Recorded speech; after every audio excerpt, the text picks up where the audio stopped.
kita bahas sosialisasi tentang Perda ya, nomor 2 tahun 2003 tentang RT RW Kabupaten Sorong yang harus kita solusikan kepada semua pihak ya, semua stakeholder, karena kita tahu memang ini dasar pijakan kita dalam menyusun tata ruang di wilayah Kabupaten Sorong.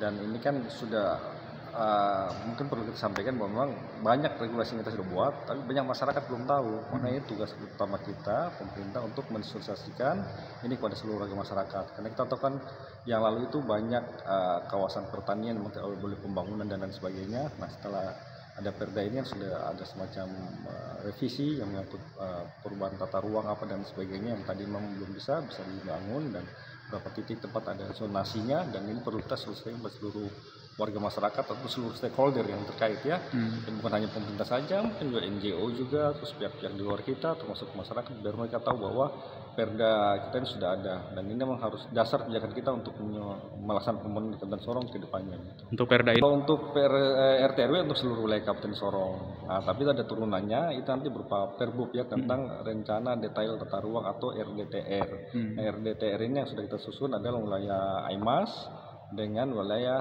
seputaran sekitar kawasan ekonomi khusus atau Kek Sorong. Tapi untuk RDTR ini Aimas ini bukan hanya untuk kita, jadi kita tidak buat per distrik, tapi memang dia bisa mencakup. Contoh untuk Aimas itu nanti ke depannya proyeksi ini kan nanti sampai 20-30 tahun ke depan. Jadi itu nanti untuk Aimas itu menyatu juga dengan distrik Mayamuk, karena nanti ke depannya Mariat. Jadi nanti ke depannya mereka bisa menyatu. Terus untuk RDTR untuk Kek juga ya bukan hanya Mayamuk saja, tapi mungkin Salawati dan lain sebagainya. Nanti ke depan pasti proyeksi kita jauh 20-30 tahun ke depan. Adakah perubahan Pak dalam? Iya. Kalau untuk RT RW ini terutama nanti kan Kabupaten Sorong dengan daerah penyangga ya, nanti penyangga untuk kota Sorong, dan memang ke depan mungkin nanti beda antara kota dengan Kabupaten Sorong mungkin sudah tidak terlalu nampak, karena memang pembangunan kita lihat sekarang sudah mulai bergerak lari ke arah Kabupaten Sorong kan. Jadi itu kita harapkan ke depan itu untuk wilayah pemukiman, saya pikir nanti untuk perdagangan dan jasa mungkin kita fokus di Aimas, mungkin untuk pemukiman dan sebagainya mungkin di Mariat dan sekitarnya, karena memang banyak daerah yang masih kosong ya, artinya kosong, belum ada peruntukan penghuninya atau apa. Jadi kita harapkan dan ke depan ya nanti insya Allah ya semuanya bisa kita tata dengan baik agar perkembangan kota ataupun Kabupaten Sorong ke depan bisa lebih tertata, lebih terencana, sehingga lebih baik lah ke depannya.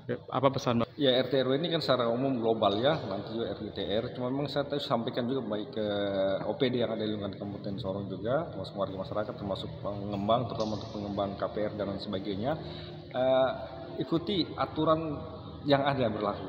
Ya, jadinya garis sempadan bangunan, terus peruntukan untuk pengembang kawasan pemukiman atau perumahan itu kan mereka minimal sediakan 30% itu untuk fasilitas umum, dan itu diserahkan kepada pemerintah sebagai fasilitas umum.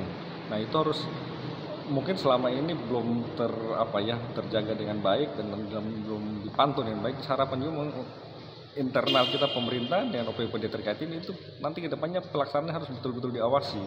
Karena kalau saya katakan tadi, kalau kita Aimas ini kita tidak tata dengan baik dari awal, ini kan masih katakan kita masih dari nol hanya. Kita dari awal kita bisa tata dengan baik, insya Allah bisa baik. Tapi kalau kita dari awal kita tidak mengawasi dengan baik, nanti kita jadi timbul permasalahan bagi kita Pemda juga kemudian hari.